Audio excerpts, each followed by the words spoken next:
Give me your tired, your poor, your huddled masses yearning to breathe free, the wretched refuse of your teeming shores. Send these, the homeless tempest tossed to me. I lift my lamp beside the golden shore.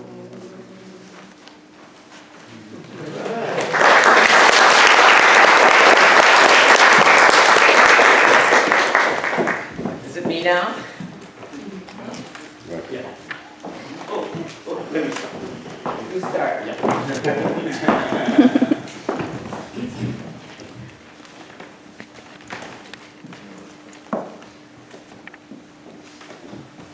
So once again, my dear friends, a very, very heartfelt welcome to you.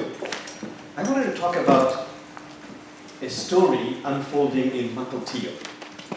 And this story really is a reflection of, should we say, our sadly polarized times. But there is another story, which is a story within a story, which is also unfolding. And this other story gives me a lot of hope, vision, and possibilities. And this is what I really want to talk about. Last week on Thursday, I got an email from Wendy.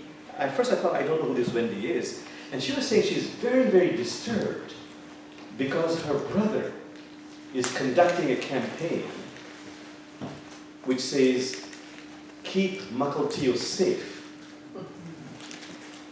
against the proposal to build a mosque in Mukilteo.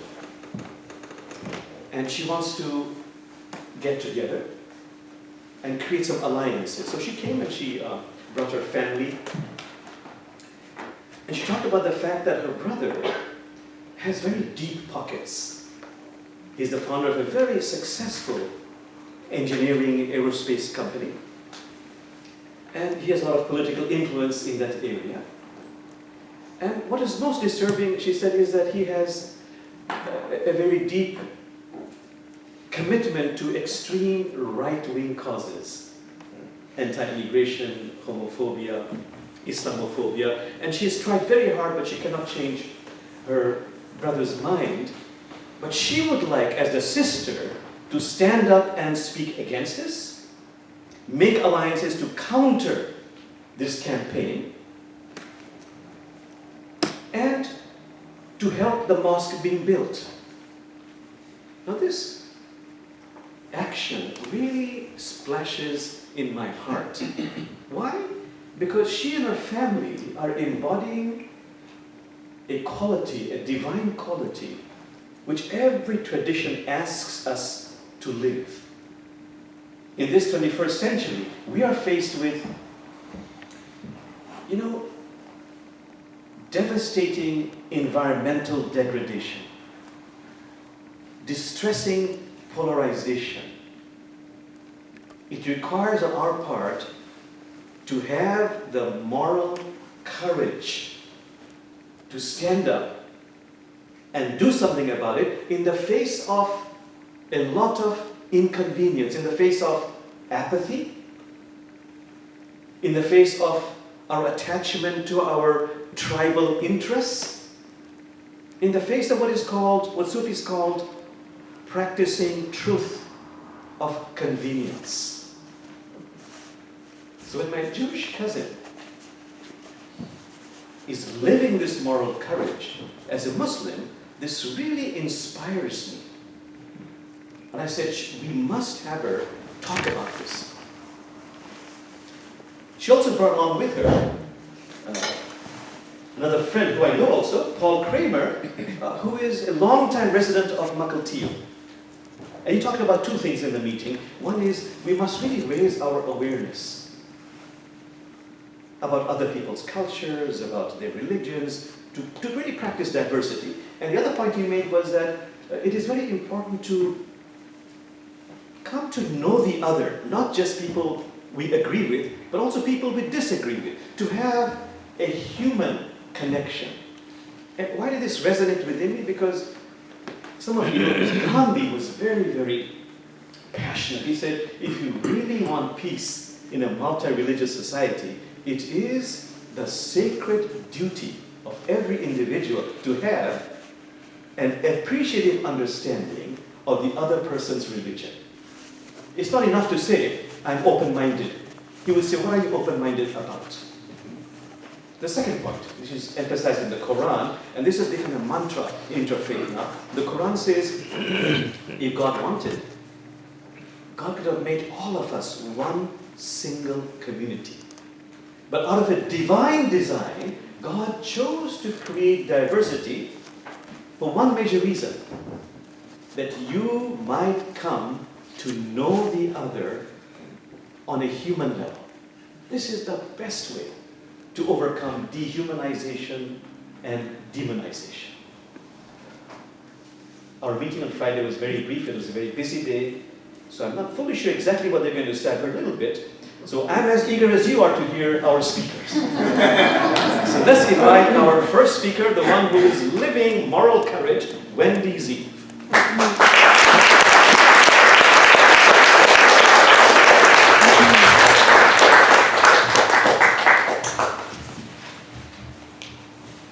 Hello, my name is Wendy Zieve. I grew up in Milwaukee and was a member of the youth choir at a very liberal synagogue called Beth Shalom, which translates as House of Peace. At age 10, around the time of the assassination of Dr. Martin Luther King, our choir director organized a concert, which was our youth choir, together with the Catholic Women's College Choir, together with an inner city African American Baptist gospel choir of teenagers.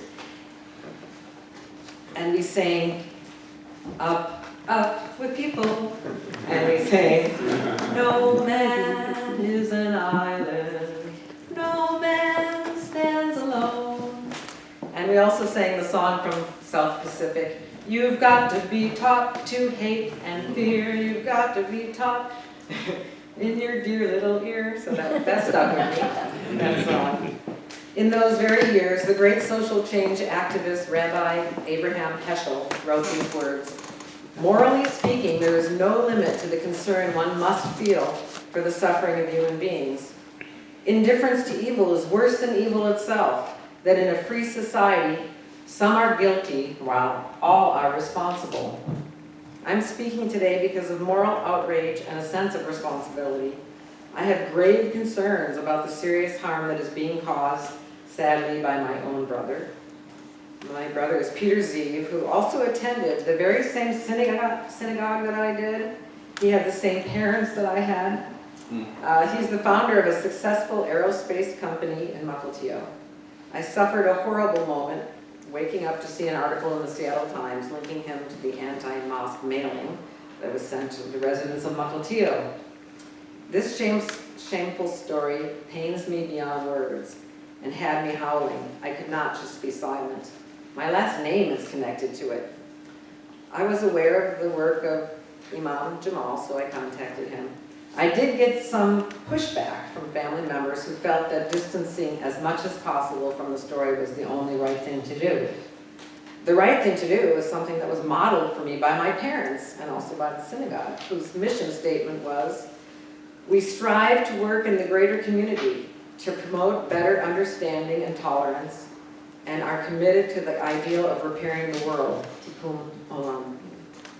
Our parents were progressive activists. Every senator and politician for decades in Wisconsin knew my mother's name because they received so many letters from her. And this was before the days of the internet where she had to actually type the letter, find an envelope address, and buy a stamp.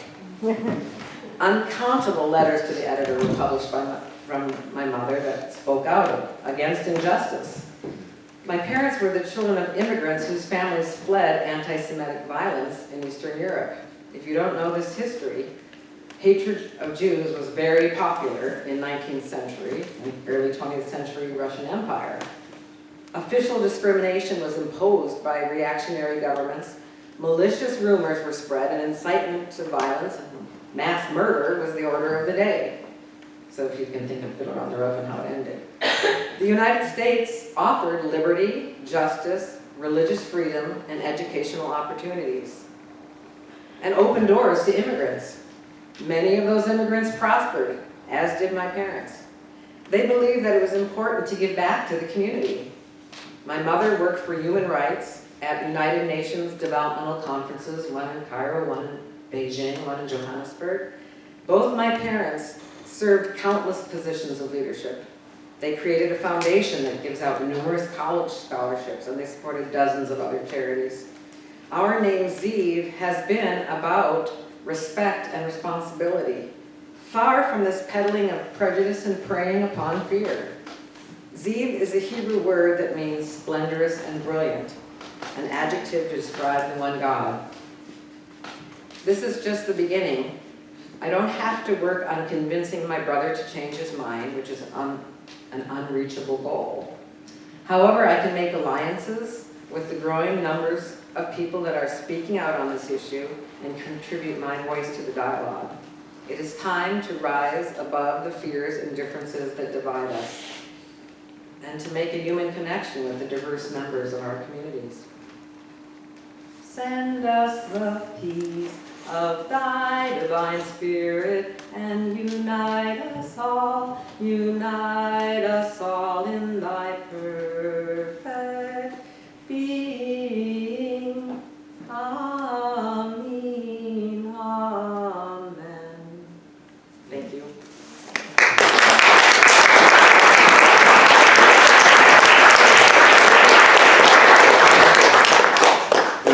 Heartfelt thanks to you. Just take a few moments to, as the spiritual teachers say, allow these beautiful insights to perfume our hearts.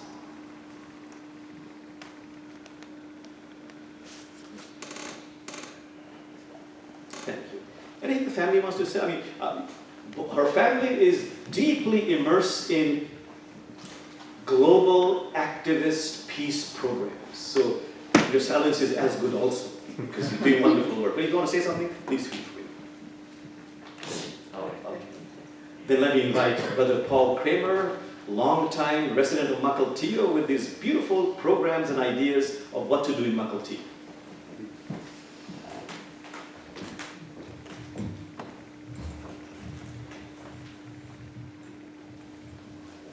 Thank you, Brother Jamal. Thank you so much. Thank you all for being here. I'm really grateful for this opportunity to have my voice heard in this sacred space. Grateful to you, Jamal, for your long-term work on interfaith dialogue and your experience that is proving so helpful in this particular situation. Thank you so much, Wendy, for what you had to say. Thank you for caring enough to speak up. As you've heard, there's a voice that's spoken out in Mukilteo, in my community, that wants to discriminate based on fear. Martin Luther King said, "The ultimate tragedy is not the oppression and cruelty by the bad people, but the silence over that by the good people." So there's a call here. There's an opportunity, and for me, I felt the need to stand up and speak and not let this one voice be the only voice that's heard in my community.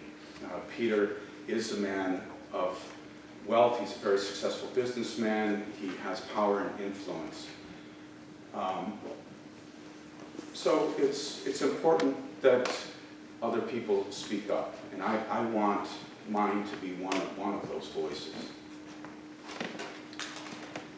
A little bit of context of the story from my perspective. There's a group that has purchased land in my hometown of Mukilteo, and have submitted an application to build a mosque there. On their website, they describe themselves as warm, welcoming, caring, open, involved, genuine, and accepting.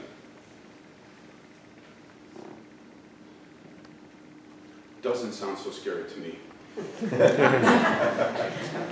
I'm not affiliated with the mosque, but I strongly believe that they have a right to build a house of worship in Mukilteo, and I would like to welcome them to Mukilteo. Earlier this past week, I received an anonymous card in the mail. Attention Mukilteo residents. And at the bottom it says, if you'd like to receive notifications, it's not that inflammatory in and of itself. But at the bottom, there's an email that you can respond to, mukilteostaysafe@gmail.com, which raised some concerns for me. Where's this coming from? Who's behind it? What is their motive? So I signed up. And once the email started coming in, it was readily apparent that this group was strongly opposed. And it appeared to me that it was based on fear. They've also stated that they're ready to put in a lawsuit to fight against the construction of this mosque if they can find a legal angle to go at. So they're serious and they have the means. Once I started receiving emails, it became apparent to me that it was Wendy's brother that was leading this effort. He had brought in a person from a Mukilteo resident, I think of 8 or 10 years, originally from Ethiopia, who saw in his home country the spread of radical Islam, and he was fearful of acts of radical terrorism here or in Mukilteo. He also saw the Muslims in his home country of Ethiopia that wanted to impose Sharia law and would burn or ban Christian churches. So he was, I think, fearful of similar things happening here in Mukilteo.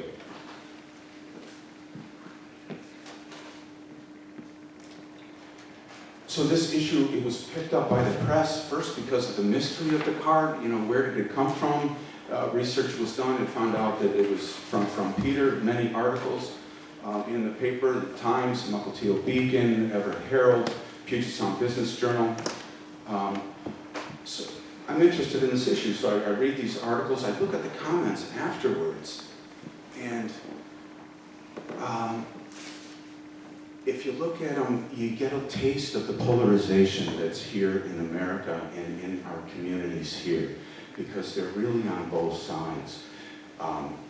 There's a lot of fear, and there's also some people that it's really inspiring to see this other side as well, how there's people that really want to stand up against discrimination. And people that are just really put off by this approach by Mr. Zieve. And it humors me to a certain degree, but also inspires me that some of these people are so put off by this discrimination that they've started donating to the mosque. And that warms my heart. I just see that people are ready and willing to stand up for what they really believe in.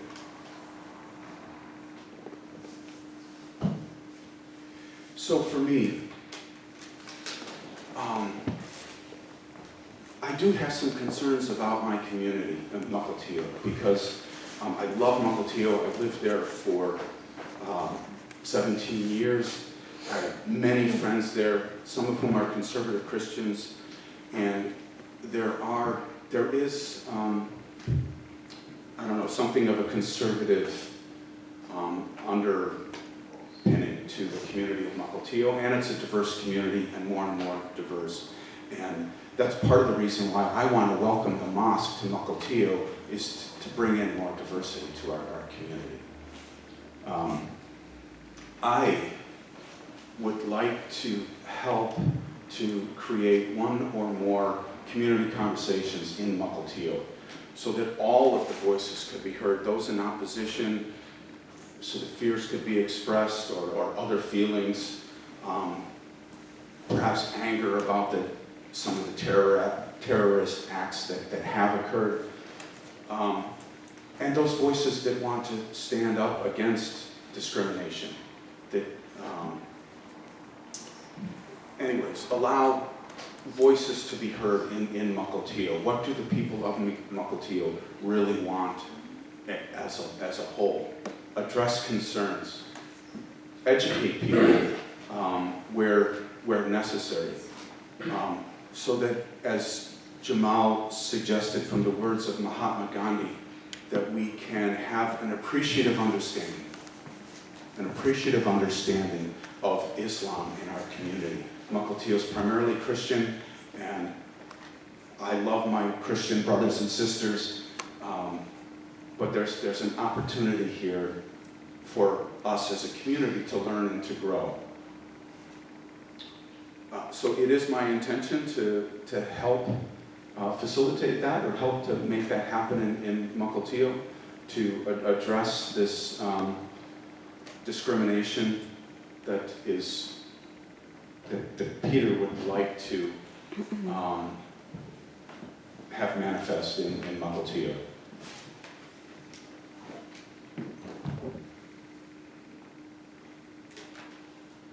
So my hope is that as a community in Mukilteo, as region-wide as a whole, nationally, that we hold true to our values of religious tolerance and religious freedom. We can use all the help we can get. Please see me or contact me if you're interested in helping out in any way. One other quote from Martin Luther King. We must learn to live together as brothers and sisters, or perish together as fools. Thank you all so much for listening to me. Thank you for hearing me. I appreciate being here. Thank you.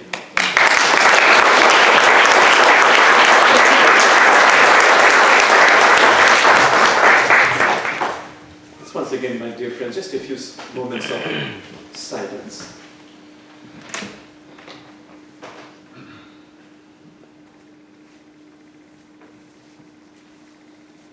Allow all these wonderful insights to, as the mystics say, splash in our heart.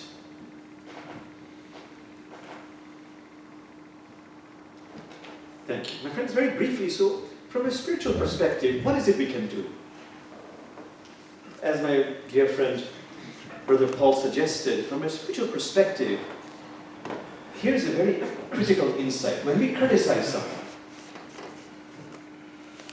the great master said, please, make a discernment, make a distinction in your criticism between behavior and being. A person's behavior might be unacceptable, even evil. But the person's being is sacrosanct, it is sacred. It is Christ nature, Buddha nature, Elohim nature, Allah nature, Krishna nature. This wonderful mystic who's both a Muslim and a Hindu, Kabir, 15th, 16th century, he says, please do what is right. Don't allow yourself to be abused. Protect yourself. Take the right action. But in taking the right action, I beg you, as you do that, please do not keep this person's essence or being out of your heart. And just keeping this discernment, just remembering this, he says, has the power to shift heaven and earth. That's one important point to remember. Of course, may we really be like my Jewish cousin Wendy and really build up moral courage. I'm not there yet, I have to confess to you. What else can we do? All the great traditions say, this important point I mentioned, please make the effort to come to know the other on a human level. Particularly those you don't agree with. Connect on a human level, meaning share stories. You know the wonderful saying, this universe is not made out of atoms, it's made out of stories. That is the best way to overcome polarization. Something else we can do? Doesn't matter what our differences, let us collaborate in social justice issues and earth care. We work with people we very much disagree with scripturally, but you'll find in people you disagree with, they have a very deep commitment to social justice issues and earth care. Let's join together in those projects. Something else we can do? In fact, a Muslim lady in our Islamic community, she sent out an email saying, you know, it's a cliche to say that, I don't know if GC said that, but she said, or somebody said, you know, we can deal with the problem at the level of the problem. That doesn't get us anywhere. You know that, it's a cliche. We have to rise above it. So she says, let's start a campaign, a postcard campaign that rises above this. So I think I have it in my wonderful holy book here. She says, this is a postcard I just sent to Mr. Peter Zieve. And the words are, looking forward to a long and cordial association. Come visit the masjid. The masjid means mosque. After it's built, you will be most welcome. Peace. So dealing with that in a positive, life-affirming way. But another last most important point the tradition suggests, that no matter what you do, no matter how much legislation you have, how many lobbying groups you engage in, the key is, can you become aware of your own socially conditioned biases and prejudices you carry within you? That's the real one. You know, I always talk about this conference I went to on racism, where the professor said, you know, every 28 hours, the statistic is that an African American is killed by state-sponsored violence. Every 28 hours, that's a shocking statistic. He said, that's not the real problem. The real problem is the African American is killed, murdered 1 billion times a day by all those silent, negative thoughts we harbor within ourselves. You know, he or she is, you know, a drain on the economy, they're violent people anyhow. It's those prejudiced thoughts that stand in the way of real, structural changes. So it really behooves us to do this work of becoming aware of our biases and prejudices, and little by little, as Rumi might say, he says, wash yourself. He says, be like melting snow. Wash yourself off yourself. My friends, let's do a chant. We do it quite often. Allahu Allah, where we praise divinity. God doesn't become holy, we become holy. Allahu Allah, Allahu Allah, Allahu Allah, Allahu Allah,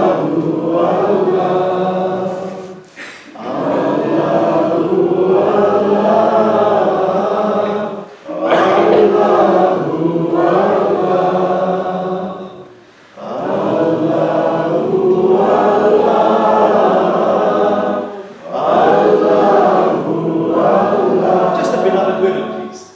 Allahu Allah.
kindly focus on your nostril and simply become aware of the breath as you inhale and as you exhale, just this much.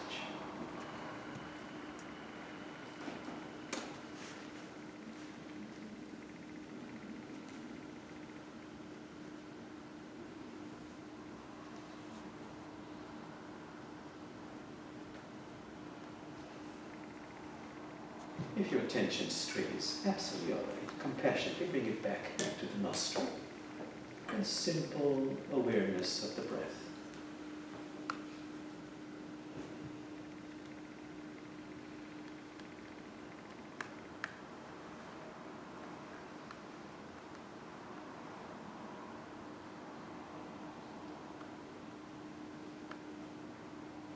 And now letting go of this, but this time please focus attention on your physical heart. Our heart has been yearning, aching to connect with us. If it pleases you, put your hand on your heart and connect to the rhythm, the beat of the heart.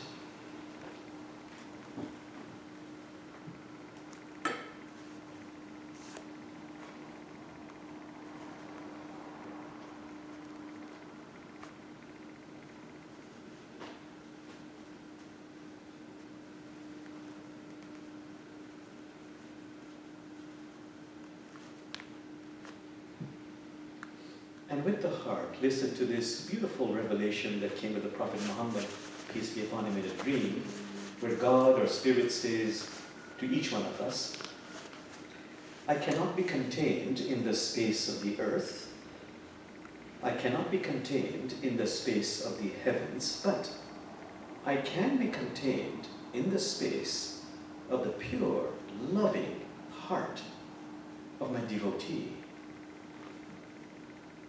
Becoming aware of this astonishing mystery that divine heart is inside human heart. The space of the heart is actually infinite, boundless.